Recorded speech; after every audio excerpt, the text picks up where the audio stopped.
Dersimizi başlayımız, davamlaştırımız vatandaş. Bugün Çiğistağ 2022 yıl 7. ayının 29. günü. Yukarılık şiyanın devamı. Washington'da baştan okumuş yani keçiranlar. Yukarı derecelik devlet müdafaa tədqiqat merkezi. Yani başta aytqandek C4ADS. Ötken yıl ilan kılgan bir parça dokulatı da mındaq görsetdi. Şinjan'da Quruluş Ben tüvəni havalı məbləğ tarmaq şirketi az degende, havalı məbləğ degen bu bank sistemisindeki bir xil sistema, ben bunu nima ekanligini bilmaydi ekan vatandaş. Bu bankının sırtıda pul ticareti bilan shug'ullanadi qandaq? Havalı məbləğ şirketi. Az degende Ben tüvenge qarashliq 2 milyon 873 bin yürüşlük şirket.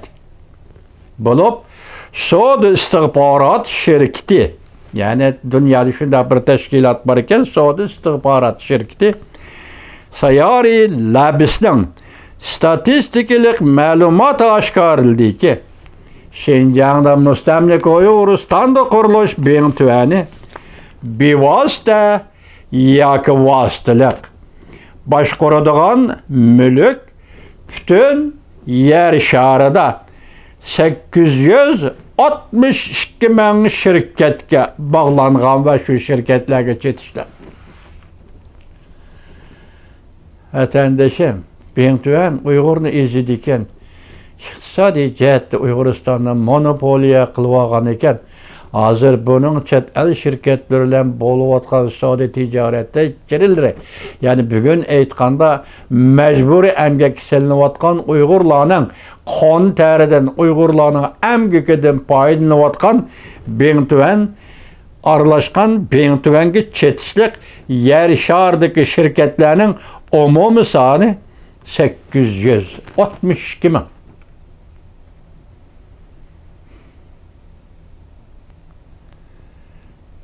Yes.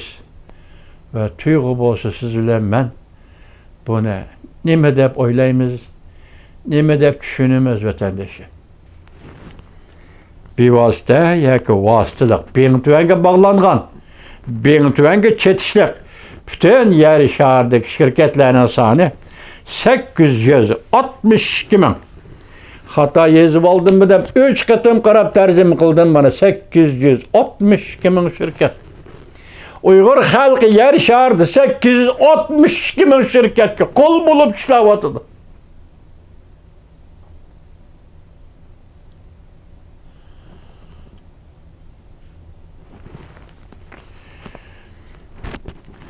Cungu'nun Angliyada turuşluq baş elçixanası hem de Cungu'nun Washington'da turuşluq baş elçixanası bu to'g'rida cevap talep qilgan Amerika ovozi muxbiriga cevap berishdan o'zini qochirdi.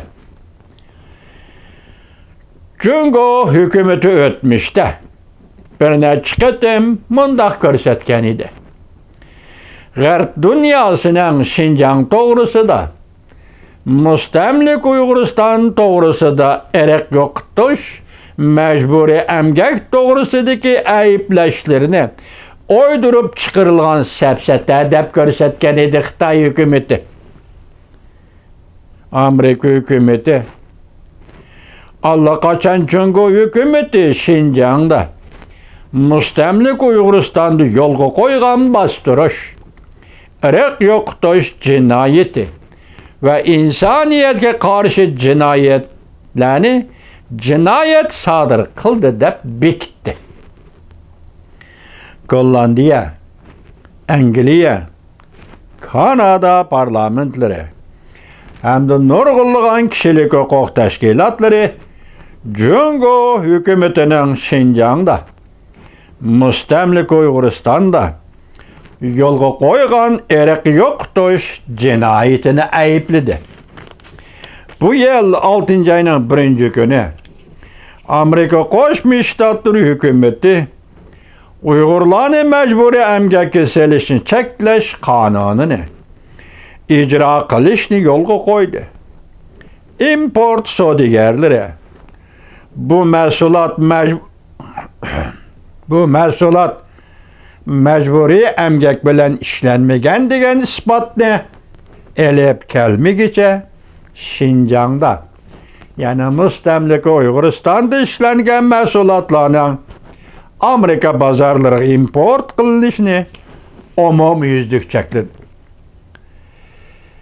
Sheplet Hallam Universiteti haftaning 2 kuni, yani 7 ayning 26 kuni tunugullatin e'lon qilgan bu dokladida boshqa hukumatlarning mecburi emgek bilen işlengen mahsulotlarning import qilinishini cheklash buyrug'ini o'xshashla ijro qilishni cheklashni chaqiriq qildi. Hamda har qaysi ellar tamojni idoralarining statistikalik ma'lumotlari bo'yicha ishlab chiqarish bentuvani va bentuvanga qarashli shirkatlarni fosh qilishni umid qildi. Bu bir parça doklad bentuvani şirketleri setip algan paxta ve iskillatda saqlangan, iskillatlaştırılgan paxta ve başka maddi eşyalarını almashtırıcı şirketler ve teminleş şirketlerine münasebetlik paydalanish materiallarını tizip çıktı. Barliq şirketlerinin Şinjan'da ve mustamlika Uyg'uristonda chet elde qurilish bentuvani bilen barliq munosabatlarni uzishni taklif qilgandan boshqa, masalan, chet eldek şirketlerinin bentuvan bilen bo'lgan munosabatlarni uzishni talab ve taklif qilgandan boshqa, dokladda taraqqiyot bankalarının, dunyoviy bankalarning bentuvon bilan bo'lgan barliq berib kelish munosabatlarini uzib tashlashni murojaat qildi. Yani Amerikadagi shirkatlar yoki shu dokladni tayyorlagan 2 organ.